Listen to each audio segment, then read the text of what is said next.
Ito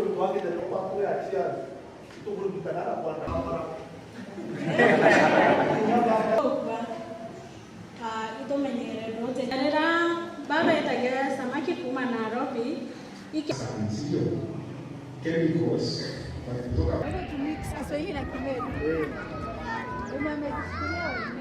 SDGs ziko linked to Agenda 2030.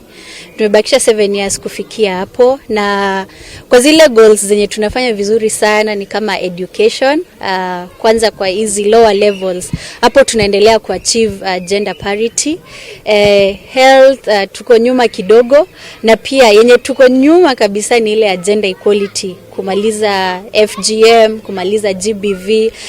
Sana poverty inafanya watu watengane pale nyumbani, na hata hiyo tukienda tukielimisha wamama at the community level au tukiita meeting au meeting kama hii ya leo, tutaweza kuwafunza sana, na tumefunzwa maneno mingi ya ufanzi wa miti.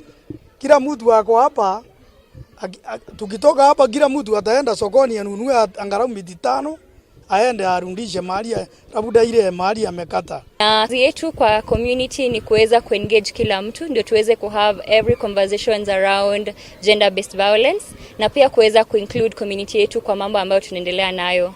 Na the importance kwa nini tuko hapa leo ni kwa sababu the whole dialogue, community dialogue, si kumaanisha ni wazee peke yake wanahitajika, ila vijana pia sauti yao ina maana sana